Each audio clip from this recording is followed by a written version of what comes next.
E aí, quando foi uns 20 dias atrás, veio essa história de Ômicron aí ela me pegou. Eu falei, mas essa não tem graça, pô, essa é muito fraca, né? Muito fraca, não teve jeito, viu?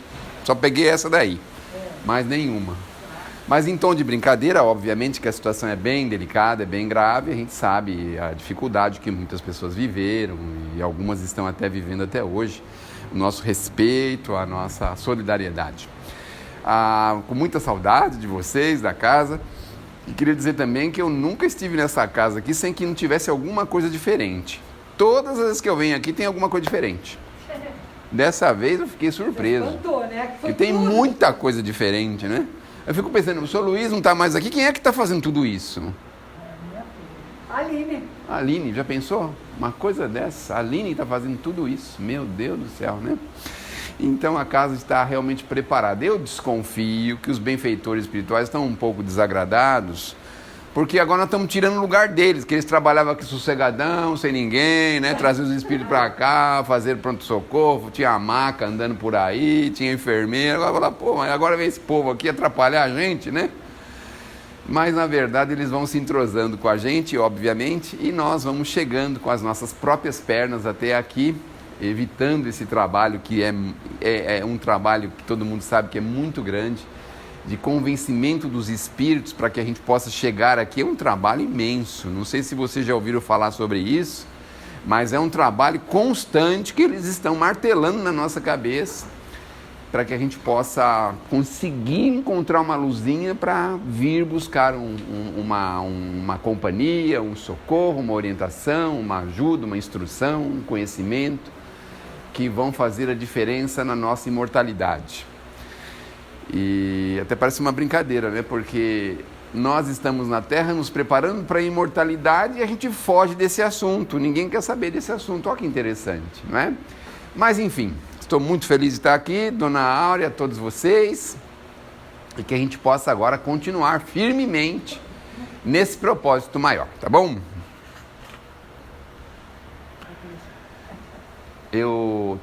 Quando ela começou a falar do Alan Wilson, eu comecei a ficar meio com ciúme dele, né? Porque ela falou que ele vem, canta, faz a palestra, fala, meu Deus do céu, eu não sei fazer nada disso. Já pensou, né? Comecei a ficar com ciúme dele aí, mas tudo bem, né? Tá tudo certo. Mas vamos falar um pouquinho hoje de uma mensagem que está no livro Espírito da Verdade, no capítulo 73. E ele começa o título dizendo assim, o André Luiz, se você pensar... E eu trouxe comigo aqui um camarada que está se especializando no pensamento. Olha só, uma coisa veio juntar com a outra, né? Olha que beleza. Assim eu vou tentar evitar falar alguma bobagem que não esteja dentro do glossário dele. E ele depois vai me ajudar a falar, mas você falou do pensamento, não é bem assim não, vamos com calma, né? Mas o pensamento é aquela coisa que inspira, que traz pra gente muitas coisas, muitas informações. Olha, as músicas, né? Olha lá o Padre Marcelo falando, meu pensamento... vive em você. Aí você vê um outro cantor falando assim, de dentro para fora, de fora para dentro. Fala do pensamento. E veja quantas músicas nós temos sobre o pensamento. E aí nós vamos pensar assim, o que é o pensamento, de onde que ele surge, como que ele surge. E o homem, o ser humano, vamos dizer assim, o bicho que tem na Terra. Eu preciso aprender a ser mais respeitoso, ainda mais, é que eu estou voltando agora, são 2 anos, ainda estou meio enferrujado, tá certo? Mas tem um pouco de paciência, tá bom? Mas o ser humano é o único ser na Terra que tem o pensamento, denominado pensamento contínuo. Nós nunca paramos de pensar. Olha que interessante, se você tem um peixinho em casa, olha que legal, alguém tem peixe em casa? Um peixinho, aquário, ninguém tem peixe? Gato. Gato. Cachorro também tem? Cachorro. É macaco. Na Índia que tem muito macaco, né? Os macacos lá aprontam lá na Índia com todo mundo. Papagaio também. Tem bastante macaco aí, tá? Filho? Mas filho não estava nessa lista. Você sabe que outro dia eu trabalho com o pessoal que mora na rua, eu tenho um trabalhinho lá com eles, de vez em quando na semana eu encontro com eles. E aí vem uma pessoa no meu prédio e fala assim, escuta, por que você não pega aquele camarada que está deitado lá e leva para sua casa? Aí eu falei assim, bom, eu posso fazer isso, né? Mas aí eu tenho que pegar e mandar um dos meus filhos sair, porque não tem lugar para ele lá. Eu tenho 4 comedores de arroz e feijão ainda em casa. E você tem quantos? Você mora no mesmo apartamento que eu, né? Quantos você tem? Eu não tenho filho, então acho que tá mais fácil você, né? Tá certo. Então, a gente vai devagarzinho entendendo que nós estamos juntos e precisamos continuar juntos. Mas vamos voltar para o pensamento. Quando nós falamos do peixinho, a ideia era a seguinte: eu descobri recentemente que um peixinho, antes dele terminar a volta no aquário, ele já esqueceu o trajeto que ele fez. Por isso não é entediante ou cansativo, ou como a gente pode imaginar, porque ele não tem o pensamento contínuo, assim como todos os animais. Eles têm fragmentos de pensamento. E aí o animal está ali, de repente, né, vem um fragmento de pensamento. Ele junta um fragmento com outro, mas ele tem espaços mentais que o favorecem para que também a vida deles seja suportável, não é? Você vê que às vezes os animais sofrem aí a violência, às vezes eles estão lá, o estresse, né, de conviver na floresta com outros bichos. Então ele passa um estresse aqui, passa assim, corre um pouquinho, daqui a pouco ele esqueceu. Ufa, que maravilha, né? Já pensou se nós fôssemos assim também? De uma certa forma não ia ser muito ruim, sabe por quê? Porque o filho faz uma malcriação, por exemplo, aí você dá uma volta assim no quarteirão, quando você volta você não lembra mais. Puxa vida! Mas meu amor, meu querido, minha querida, não é? Seria ótimo assim, não é? Seria bom, por exemplo, que a gente, quando é sogro ou sogra, né, que é o meu caso, quando o genro faz uma malcriação assim, você vai na sala e volta, quando você volta você não lembra mais. Eu falo, oh, puxa vida, o que nós estamos falando mesmo? Mas nós precisamos do pensamento contínuo, que é justamente para montarmos a civilização que nós vivemos, porque senão a gente não ia sair do ponto de partida que os nossos bichinhos estão, não é? Porque eles vivem dentro daquele quadradinho que lhes foi criado e eles não dão passos para frente na inteligência, não é? Tem fragmentos de inteligência, obviamente alguns animais têm, de conseguir construir uma casinha, de construir uma toca, de cuidar da prole de um determinado jeito, mas eles não conseguem fazer mais nada além disso. O ser humano consegue, né? Consegue fazer tanta coisa, mas tanta coisa que a gente fica até impressionado. Eu tenho a impressão que aqui no futuro nós vamos ter uma palestra híbrida. Eu tenho certeza que tem já os funcionários que trabalhavam na parte espiritual eletrônica estão pensando como fazer, né? Vamos pôr o expositor lá, vamos pôr uma câmera, porque aí tem gente que está fora de São Paulo, fora do Brasil, que pode assistir também junto com o pessoal que está lá na casa, né? Tenho certeza que logo vão criar uma coisa assim também. Então nós temos essa condição, essa capacidade. O grande problema que nós vivemos muitas vezes é que a gente gosta de, diríamos assim, abandonar os pensamentos, e a gente temos um hábito secular, provavelmente, de mantermos assim, como é que eu posso dizer, cristalizados no pensamento. Então nós mantemos uma espécie de pensamento que alguns falam assim que é a minha opinião. Sabe aquela coisa antiga, né, dos nossos antepassados, nossos avós, nossos tios mais antigos? Não, é porque ele tem opinião, quer dizer, não consegue olhar além, não consegue olhar acima, não consegue olhar adiante. Mas isso é uma coisa que nós podemos trabalhar e nós podemos vencer. É isso que o André Luiz vem falar nessa mensagem 73 do livro Espírito da Verdade. Então ele fala assim: se você pensar, olha só, alguém te abandonou e você ficou muito aborrecido, chateado, mas se você pensar ao longo da sua vida, olha só, ele está fazendo a gente refletir sobre a nossa vida, sobre o que a gente já realizou.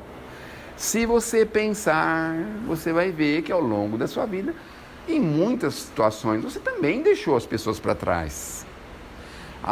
Você está achando a sua vida muito difícil, mas se você pensar um pouquinho, olhar um pouquinho para trás, veja quanta facilidade você já teve. É interessante que a gente não consegue pensar isso, não é? As pessoas ficaram desesperadas com esses últimos 2 anos, mas vocês se lembram quanto tempo nós ficamos em guerra na primeira, na segunda? Anos e anos e anos a fio. E era uma coisa assim interminável, era a impressão que não ia terminar nunca. Então, hoje a gente já conseguiu, não é, dar alguns passos, mas nós precisamos pensar. Então, recebeu uma malcriação, pense um pouquinho, você nunca fez malcriação com ninguém? Será que não? Quando a gente é filho, certamente... Tem algum filho da mãe aqui? Não. Não, eu digo assim, um filho que está com a mãe. Filho da mãe tem? Não, não veio, né? Hoje não vier. De vez em quando vem aí, né? Algum filho que está com a mãe, né? Mas a primeira pessoa que a gente faz malcriação, para quem que é? Não é mesmo? Normalmente não é assim? É justamente com a mãe. Ontem mesmo, conversando com uns amigos lá na Moca, eles estavam dizendo o seguinte: meu filho esqueceu a chave dentro do carro. E quando eu falei, mas filho, será que não está dentro do carro? Sabe o que ele me respondeu? Ele falou, vai dormir, mãe. Aí ela pegou e foi. Aí quando foi meia-noite, ele ligou para a mãe dele e falou, mãe, eu tive que contratar um motoboy para ir aí, para abrir o carro, porque eu não consigo nem entrar em casa. Falando, eu estou com sono.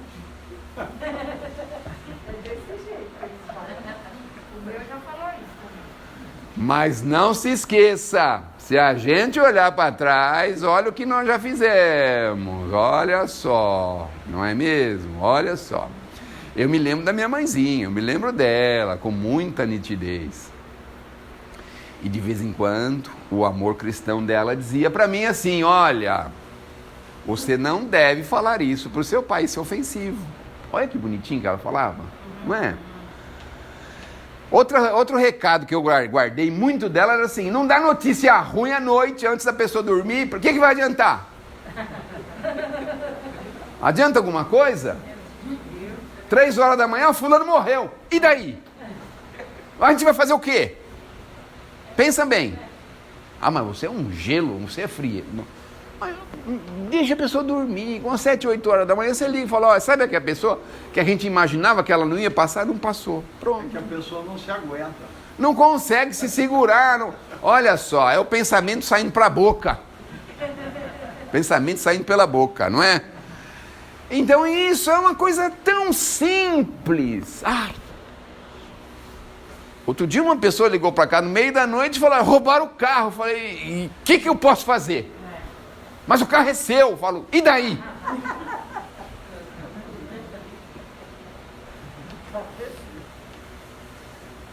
Você se vira, você que está com o carro, vai chamar a polícia, vai fazer boletim, você que se vira. Não, mas você precisa saber. Fala assim, eu vou empreender uma perseguição, para que lado que ele foi? Ou então a mensagem precisa desabafar. Aí você não sabe se você responde ou não a pessoa. Né? É o pensamento querendo sair pela boca, não é? Você podia passar o dia seguinte e falar, puxa vida, olha, muito chato, durante essa noite aconteceu esse problema com o seu carro. A pessoa já dormiu, já acordou, já tomou café, já está sossegadão, já está para enfrentar o dia. Mas por que a gente não consegue fazer isso? Por que a gente gosta de, às vezes, pisinhar, de pisar nas pessoas nas horas mais impróprias? Isso nós precisamos pensar. Por que a gente faz isso? E aí, pensar. Olha aí, de novo o pensamento. Mas ele tem uma lista de coisas aqui. É assim, você está vendo que seus sacrifícios são muito grandes, não é? Mas você já pensou quantas vidas morrem para que você permaneça de pé? Vocês já pensaram nisso? Não. Quantas vidas morrem para a gente ficar de pé? Vocês comeram frango ou carne hoje? Nem vegetal? Sardinha. Comeu sardinha. Arroz e feijão. Mas nós tivemos que arrancar ele da terra, nós tivemos que matar os bichos para a gente poder comer, senão não dá para ficar de pé, não é mesmo? A gente não fala pé de alface. Não é mesmo? Tivemos que arrancar. Mas ele está dizendo isso para a gente se lembrar disso, quer dizer, as vidas são difíceis, nós sacrificamos, mas existem seres que dão sangue e o corpo para a gente, para manter a humanidade de pé, para manter-nos de pé.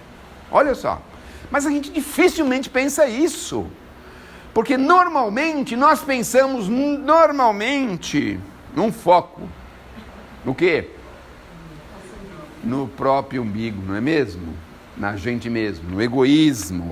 Ele fala assim, bom, você está sentindo que as suas necessidades são invencíveis. Olha só. Mas se você pensar as pessoas que teriam extrema felicidade das sobras que você tem, as sobras, das sobras. Aí você vai lá e abre a despensa. Meu Deus do céu, meio pacote de fubá, já venceu 1 ano e meio atrás. Você tem fubá vencido? Pode dar para mim que eu aceito, viu? Aí você abre a despensa, tem um monte de coisa lá começada que você não terminou, não acabou, que você não vai usar. Quantas pessoas se alimentariam? Aliás, vou contar uma experiência, não devia, mas vou contar uma experiência pessoal para vocês, que é a seguinte, olha o seguinte. Vocês já fizeram uma experiência que é fantástica, almoçar quando estão morrendo de fome? Tudo fica gostoso, já repararam isso? Meu Deus do céu! Arroz, feijão e ovo. Outro dia eu tive essa experiência, almoçar com fome. Meu Deus do céu! Que comida maravilhosa, meu Deus do céu! Que coisa maravilhosa! Quem é que fez isso? Quem é que fez o quê? O arroz, feijão e o ovo. Olha só. Não estava maravilhoso? A gente não pensa nisso. Outra coisa que é interessante, sabe o que é interessante? A gente também não pensa que a maioria de nós que estamos aqui... A senhora comeu o quê mesmo? Feijão e arroz. Só isso? Só. Ai, a senhora é feliz e não sabia, né? Mas por que a senhora comeu isso? Porque a gente pode escolher o que vai comer. Olha só, nós temos esse privilégio. Carne moída não. Salsicha também não. Ovo cozido também não.